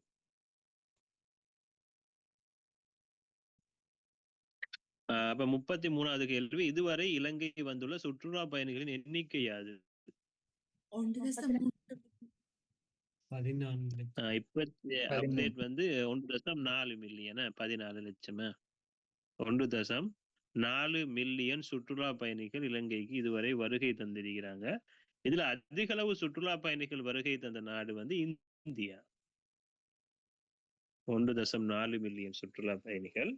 அதுல அதிக அளவு சுற்றுலா பயணிகள் இலங்கைக்கு வருகை தந்தது இந்தியால இருந்துதான். பொதுவா நீங்க சுற்றுலாண்டா என்னன்னு சொன்னா, இப்ப அவங்க எல்லாமே சுத்தி பார்க்க வர மட்டும்தான் சுற்றுலாண்டு இல்ல, பொதுவா தண்ட சொந்த இடத்தை விட்டு இன்னொரு இடத்துக்காக போறதே சுற்றுலான்னு அது கணக்கிடப்படும்.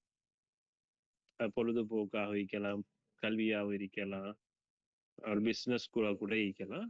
பட் தண்ட சொந்த இருப்பிடத்தை விட்டு அவர் அகன்று போயிட்டு ஒரு இடத்துல ஒரு நாளுக்கு மேல தங்குறதா இருந்தா அது சுற்றுலா பயண கணக்கில தான் எடுக்கிறாங்க. அந்த அடிப்படையில இலங்கைக்கு வந்த அதிக அளவு சுற்றுலா பயணிகள் இந்தியா நாட்டை சார்ந்தவங்க.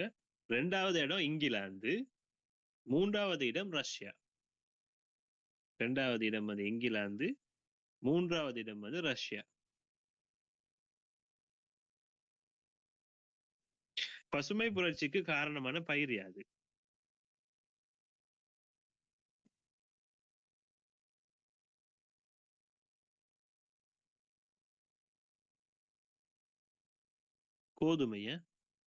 கோதுமை. பசுமை புரட்சிக்கு காரணமான பயிர் எதுன்னு கேட்டா கோதுமை. இலங்கையில ஒரு பயிரை பச்சை தங்கம்னு சொல்லுவாங்க. எது? இலங்கையில ஒரு பயிரை பச்சை தங்கம்னு சொல்லுவாங்க. தேயிலைய பச்சை தங்கம் சொல்றது இலங்கையில வந்து தேயிலையை சொல்லுவாங்க. இப்ப இதுல வந்து இந்த இந்திய அரசாங்கத்தால இந்த நீல புரட்சி, மஞ்சள் புரட்சி, தங்க புரட்சி இப்படின்னு நிறைய புரட்சிகள் மேற்கொண்டிருக்கிறாங்க. நீல புரட்சின்னு சொன்னா இந்த கடலும் கடல் சார்ந்த உற்பத்திகளை அதிகரிக்கிறதுக்காக நீல புரட்சின்னு சொன்னாங்க. இப்ப வெள்ளை புரட்சின்னு சொல்லுவாங்க, என்னத்துக்கு? பாலும் பால் சார்ந்த உற்பத்திகளை அதிகரிக்கிறதுக்கு வெள்ளை புரட்சின்னு சொன்னாங்க. மஞ்சள் புரட்சின்னு சொன்னாங்க, அதாவது எண்ணெய் சம்பந்தப்பட்ட உற்பத்திகளுக்கு மஞ்சள் புரட்சின்னு சொன்னாங்க.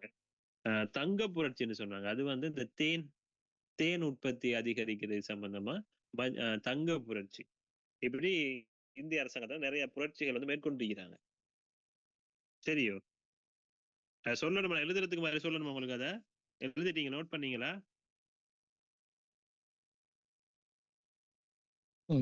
ஓகே. மஞ்சள் புரட்சி என்ன சார்? மஞ்சள் புரட்சி வந்து இந்த எண்ணெய் உற்பத்தி தொடர்பானது. எண்ணெய் உற்பத்தி தொடர்பானது மஞ்சள் புரட்சி. தங்க புரட்சின்னு சொல்றது தோட்டம் மற்றும் தேன் உற்பத்தி அதிகரிக்கிறது. தங்க புரட்சி.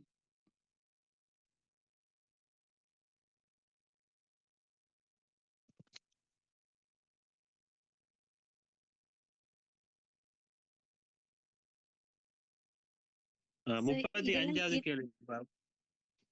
இந்தியாவுல நடந்த புரட்சிகள் தானே? இதெல்லாம் இந்தியால பொதுவா சர்வதேச ரீதியில இந்தியா தான் இந்த புரட்சியெல்லாம் ஆரம்பித்தார்கள். இலங்கை அல்ல, அது பொதுவானதா? 35வது கேள்வி, தொழிற்புரட்சிக்கு முன்பாகவே அதிக அளவு கண்டுபிடிப்புகளை மேற்கொண்ட நாடு எது?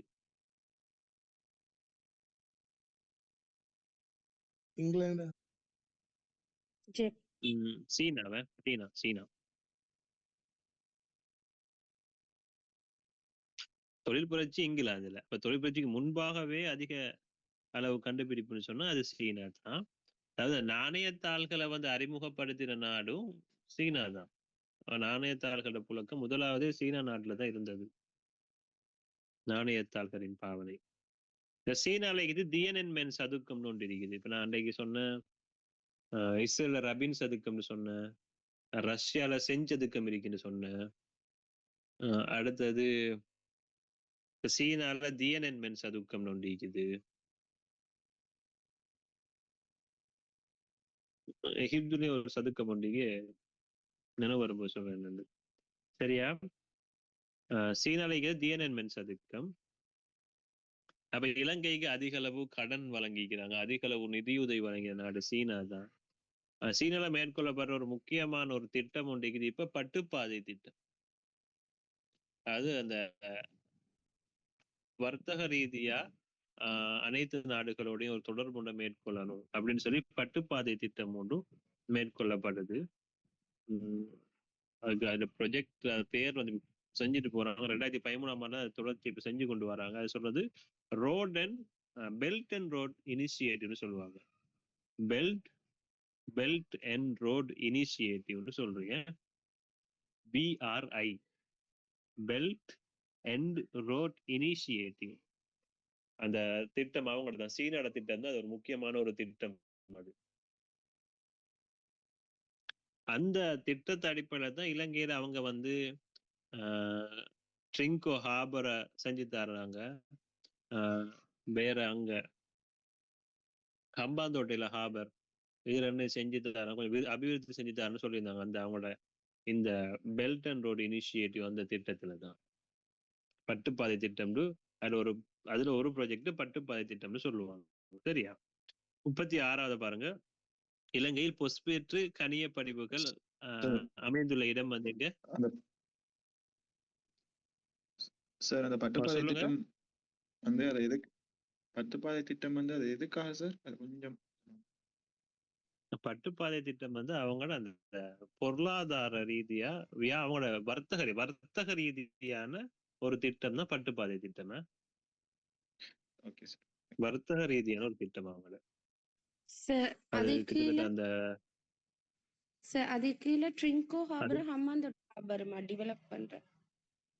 ஓ இலங்கையில அது செஞ்சாங்க அவங்க. இலங்கையில் பொஸ்பேற்று கனிய படிவுகள் அமைந்துள்ள இடம் எப்பாவல். புல்மூட்டையில என்ன இருக்குது? இல்மனைட். இல்மனைட் இது புல்மூட்டையில. சரியா? 37வது கேள்வி பாருங்க. குடிவரவு குடியகல்வு திணைக்களம் எந்த அமைச்சின் கீழ் காணப்படுகிறது?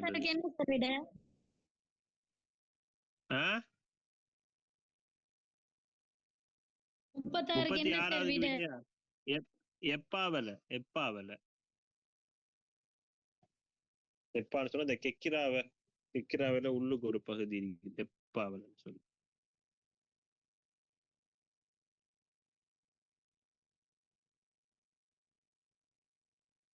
சரி, 37வது கேள்வி பார்ப்போம். குடிவரவு குடியகல்வு திணைக்களம் எந்த அமைச்சின் கீழ் காணப்படுகின்றது?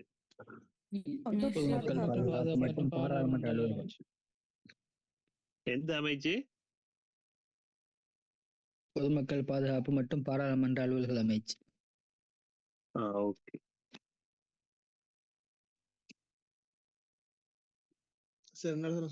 பொது பாதுகாப்பு மற்றும் பாராளுமன்ற அலுவல்கள் அமைச்சு.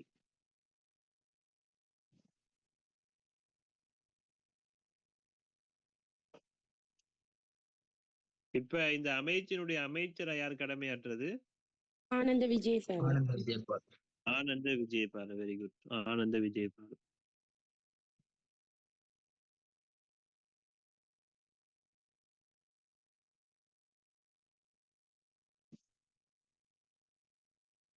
சரி 38வது கேள்வியை பாருங்க. உலகின் மிகவும் நீளமான மலை யாது? சார் அந்த அமைச்சிருக்கிற இடம் அப்படி கேட்பாங்களா? மேபி கேட்க வாய்ப்பு இருக்குது இல்லாமல். எங்க இருக்குன்னு தெரியுமோ? பொது பாதுகாப்பு அமைச்சு.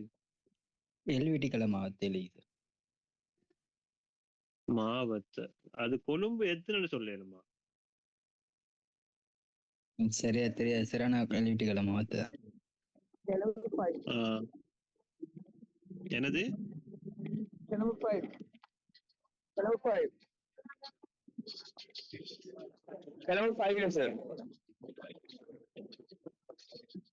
5-ஆ?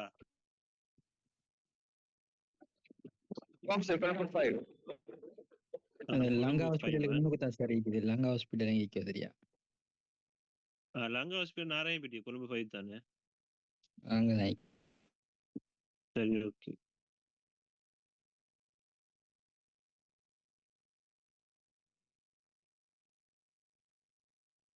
கொழும்பு 5-ஆ கொழும்பு 4-ஆ? பாப்பா அது கொஞ்சம் டவுட் ஆகிக்குது. இந்த சர்ச் பண்ணி பாருங்க.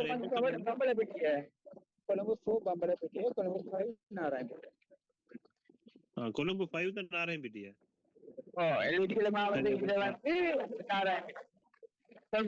சரி ஓகே ஓகே. சரி ஓகே ஓகே ஓகே ஓகே. அப்ப கொழும்பு 5 நாராயணபேட்டையா? ஆனா சார் அவங்களோட லங்கா வெப்சைட்ல ஹாஸ்பிட்டல் அந்த உள்ளதான் இங்க லங்கா ஹாஸ்பிட்டல். அடுத்தது கொழும்புட மாவட்ட செயலகம். அது சொல்லுவாங்க என்னன்னா கொழும்பு மாவட்ட செயலகத்துக்கு சொல்லுவாங்க அந்த பில்டிங்க்கு வந்து நிலமெதுரு அப்படின்னு அந்த பில்டிங் ஒரு பேர் ஒன்று இது. சரியா?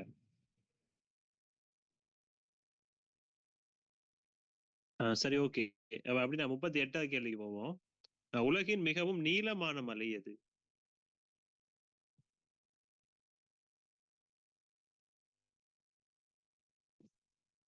சரி உயரமான மலை எது?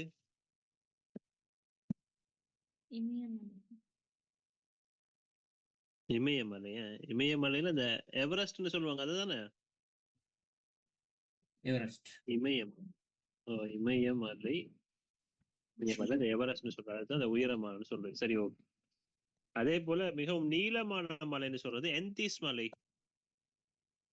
அந்த என்திஸ் மலையை தான் மிகவும் நீளமான மலைன்னு சொல்றது. இலங்கையில மிகவும் ஆழமான பகுதி எது? மரியானா ஆலி தானே? உலகில உலகு சாரி உலகுல மரியானா ஆலியா? சரியாப்பா நான் சொல்றது? சரி ஓகே. அதே போல உலகில மிகச்சிறிய தீவு வந்து நவுரு. உலகின் மிகச்சிறிய தீவு வந்து நவுரு. உலகத்துல மிகப்பெரிய தீவு எது? கிரீன்லாந்து. கிரீன்லாந்து.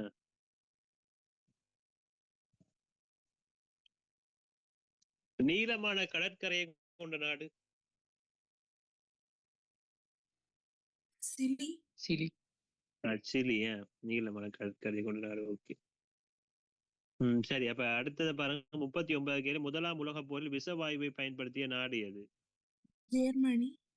ஜெர்மனி. ஓகே. இரண்டாம் உலக போர்ல வந்து அதிக அளவு பயன்படுத்தப்பட்ட வாயு எதுன்னு தெரியுமா? இரண்டாம் உலக மகா யுத்தத்தின் போது அதிக அளவு பயன்படுத்தப்பட்ட வாயு வந்து அமோனியா வாயு. அமோனியா வாயு.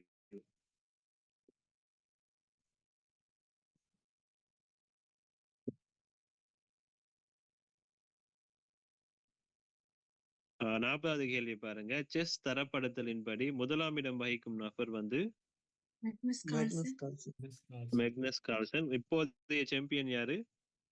குகேஷ் தொம்பிராஜு. குகேஷ் தொம்மராஜு. இப்ப அவர் தான் இப்ப இருக்கிற கரண்ட் சாம்பியன் செஸ் போட்டியில. அது எங்க நடந்துச்சு? அந்த கடைசி அந்த சாம்பியன்ஷிப் போட்டி எந்த நாட்டுல நடந்துச்சு? நோர்வேயா சார்? சிங்கப்பூர்ல தான் நினைக்கிறேன். கொஞ்சம் சர்ச் பண்றீங்களா யாராச்சும் ஒருத்தர்? மட்டும் கொஞ்சம் டவுட் அதை கேட்டு பார்த்துட்டு போயிடும்.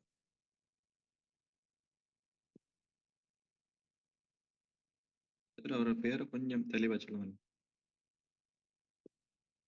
ஓகே, செஸ் தரப்படுத்தலின்படி முதலாம் இடம் வகிக்கிற நபர் வந்து மெக்னஸ் கார்ல்சன்.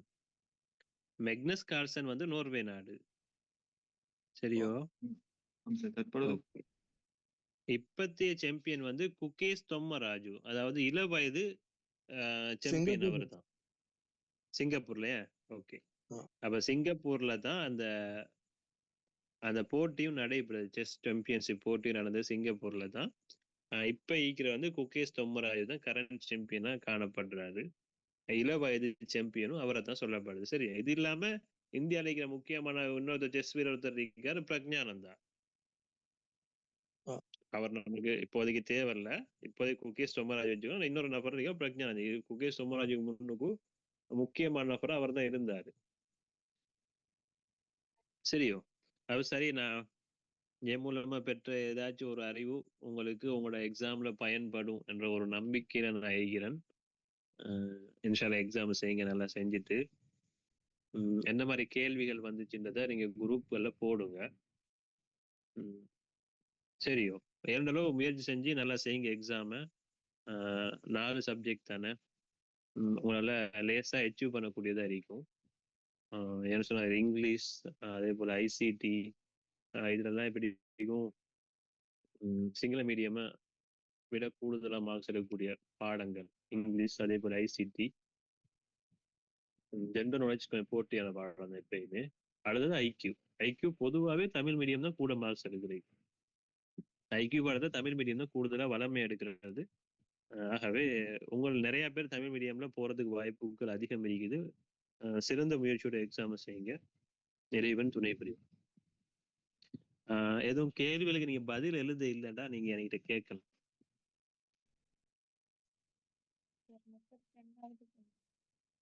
கொஞ்சம் இருங்கம்மா.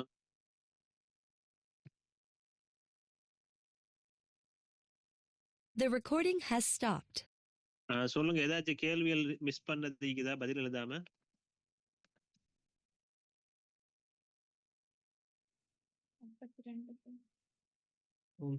கேட்கலாமா? புதன் சூரியனை சுற்றி வர எடுக்குமா? 88 நாட்கள், 4வதுக்கு 3வது விட.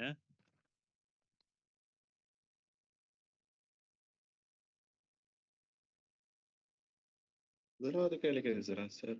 ரஃபாயல்ல அது வந்து 3வது விட.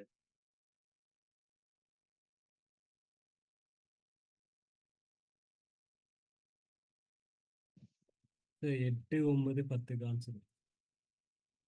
8வதுக்கும் 9வதுக்கும் 10வதுக்கும் 8க்கு பதில் வந்து 1981 எழுதுங்க. நீங்க 8வது கேள்வி 1981 எழுதுங்க. 9வதுக்கு 1வது பதில், 10வதுக்கு 4வது பதில்.